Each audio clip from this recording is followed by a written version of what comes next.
Coucou tout le monde, c'est Lydie et bienvenue dans cette nouvelle vidéo. Tout d'abord, je vous souhaite à tous une très bonne année 2019.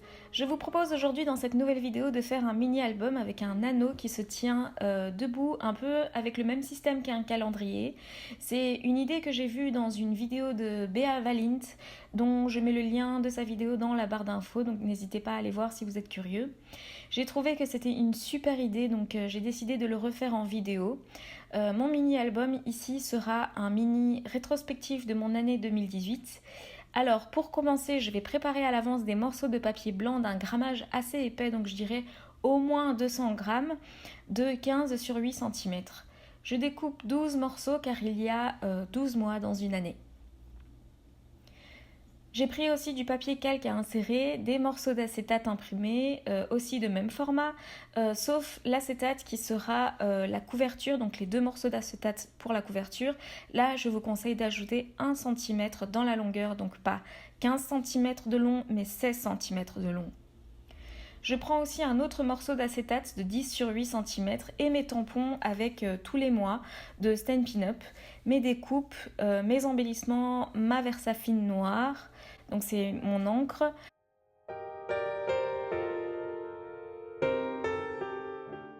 Ma colle, un anneau, du masking tape doré.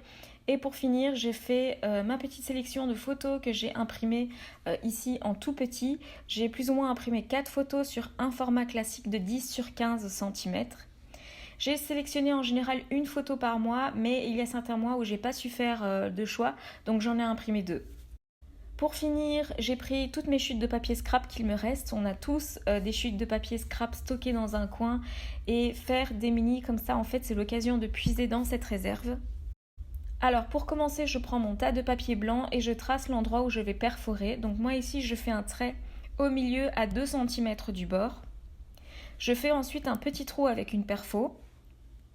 Pour rappel, j'oublie de le dire dernièrement dans mes vidéos, mais je mets toujours la liste du matériel que j'utilise avec la marque exacte du produit dans la barre d'infos. Je ne fais pas ça pour promouvoir une quelconque marque, mais c'est parce qu'on me pose tout le temps la question de savoir quel matériel j'utilise, d'où ça vient, d'où je l'ai acheté, etc. Et donc en vous donnant toutes ces informations, ça vous permet de pouvoir retrouver le matériel que j'utilise facilement, si ça vous intéresse. Donc je perfore aussi mes calques, mes feuilles d'acétate et je prends 2 œillets que je vais mettre dans ma feuille d'acétate, donc dans les 2 qui vont faire la couverture. Et ici, sans m'en rendre compte, j'ai fait tout le processus où je mets les œillets hors caméra. Donc désolée, mais je vais quand même vous décrire en fait ce que je fais. Donc je mets les œillets dans les trous de mes feuilles d'acétate qui seront mes couvertures avant et arrière de mon mini-album. Et ensuite, j'écrase mes œillets avec une croppe à deal. Moi, je n'ai pas en fait une croppe à deal, j'ai une espèce de vieille machine qui date de l'avant-guerre, mais qui fait exactement la même chose, ce qui consiste à écraser les œillets sur ma feuille d'acétate. Je vais construire ensuite ma couverture. Comme je l'ai dit au début de la vidéo, c'est un mini qui se tient debout. Donc j'ai besoin que ma couverture ait un support pour se tenir dessus. Et ce sera ici le morceau d'acétate de 10 sur 8 cm. Je vais les assembler ensemble en collant des morceaux de papier scrap sur les bords pour les coller ensemble. Je colle des morceaux de 4 sur 8 cm. Je trace à l'avance un petit trait au milieu, donc à 2 cm, pour bien les centrer en fait sur mon acétate.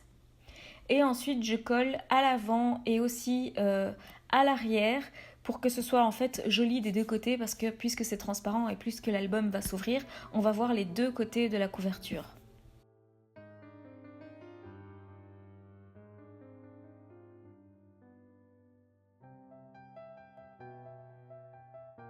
Et quand c'est fini, je plie à l'intersection de mes feuilles d'acétate et j'obtiens mon support qui est aussi ma couverture.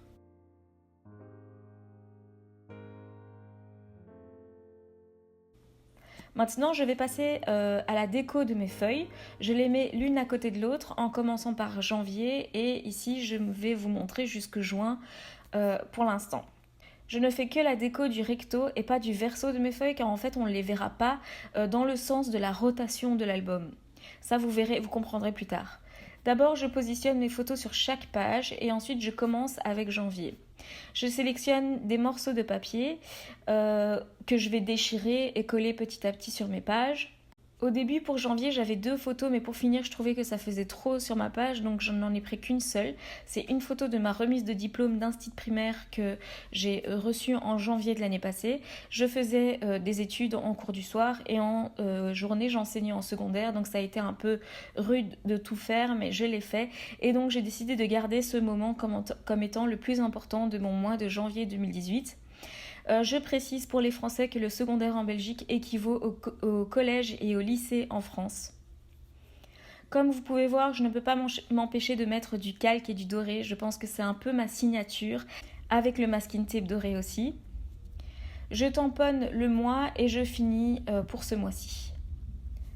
Pour le mois de février, je prends une chute de papier de chez Swirlcard qu'il me reste encore. Pour le mois de février, j'ai pris une photo de moi, de ma rentrée, donc comme je faisais mes études d'instit, j'ai vers la fin dû arrêter de travailler pendant 4 mois pour faire tous mes stages en primaire. Et du coup, ma rentrée scolaire s'est faite en secondaire, s'est faite en février, ce qui n'était pas des plus simples. Parce que oui, j'ai fait des études d'instit primaire, mais je suis restée en secondaire. C'est une longue histoire, je veux bien vous raconter ça en privé si vous êtes vraiment curieux de savoir pourquoi. Pour le mois de mars, j'ai retenu une photo de mon mari et moi lors d'un séjour à Spa. J'ai aussi mis une feuille de calque imprimée de triangle ici en rose gold que je trouve très très beau, et il me restait des chutes qu'évidemment je garde précieusement pour l'utiliser un maximum.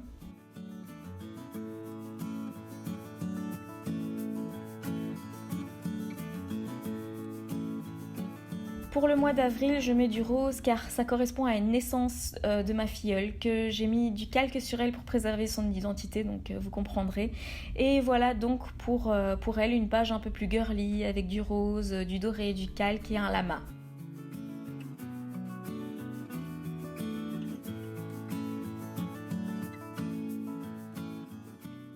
Pour le mois de mai, c'est notre anniversaire de mariage à mon mari et moi, et donc on a été fêter ça dans une crêperie bretonne à Bruxelles qu'on adore. Donc j'ai gardé les photos des crêpes. Ici on retrouve les papiers Swirlcard et encore et toujours du calque et du doré. Pour le mois de juin, c'est aussi du papier Swirlcard. Toujours, c'est parmi les derniers papiers sortis de la marque avant qu'elle n'arrête définitivement. Il m'en reste encore beaucoup que je n'ose plus trop toucher car je sais qu'il n'existe plus. Donc je garde les feuilles vraiment précieusement pour des occasions vraiment spéciales. Alors beaucoup de choses se passent pour moi en juin, mais j'ai choisi de sélectionner la photo de groupe de ma crop que j'ai animée, dans laquelle je proposais de faire la valise bohème. Donc c'est vraiment un super moment que je n'oublie pas. Et je vous montre pas le processus des 12 mois car ça va faire long et que c'est en fait encore et toujours la même chose. Donc je mets une chute de papier, un morceau de calque, un morceau de masking tape doré, des découpes et je tamponne le mois. Je montre ici le résultat directement des pages, je les insère dans les anneaux, mais avant je vais décorer la couverture, donc ça va être quelque chose de très simple. J'ai pré-tamponné et pré-découpé à l'avance les chiffres de 0, 1, 8. Je colle une découpe en poule dorée, je mets mon 2018.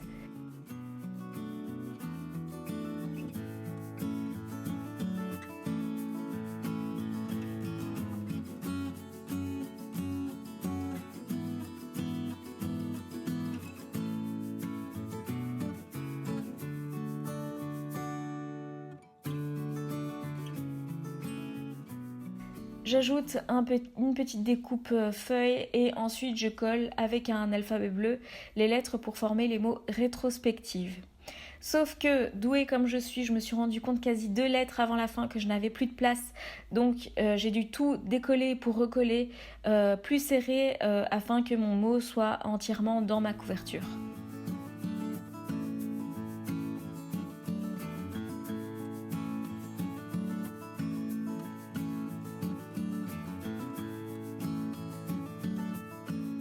Et donc il est temps pour moi d'insérer les pages dans l'album. Vous remarquerez qu'entre certaines pages, j'ai inséré des feuilles de calque décorées, des cartes de Project Life aussi, histoire de casser un petit peu le rythme de l'album et alléger l'album aussi.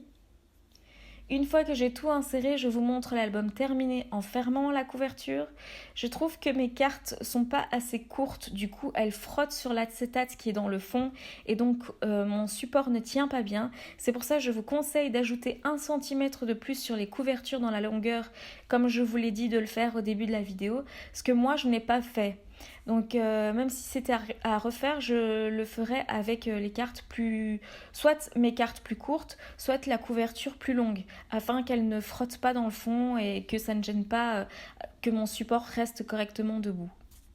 Je vous montre maintenant comment feuilleter l'album. Donc il suffit d'enlever la couverture avant, de la retourner et de l'accrocher à l'arrière et on obtient un support à la manière d'un calendrier. On n'a plus qu'à tourner les pages pour découvrir l'album. Je vous montre tout l'album maintenant, mois après mois. Donc les 6 premiers mois, vous les connaissez. J'ai inséré de temps en temps une page de calque et des cartes de journaling ou de Project Life.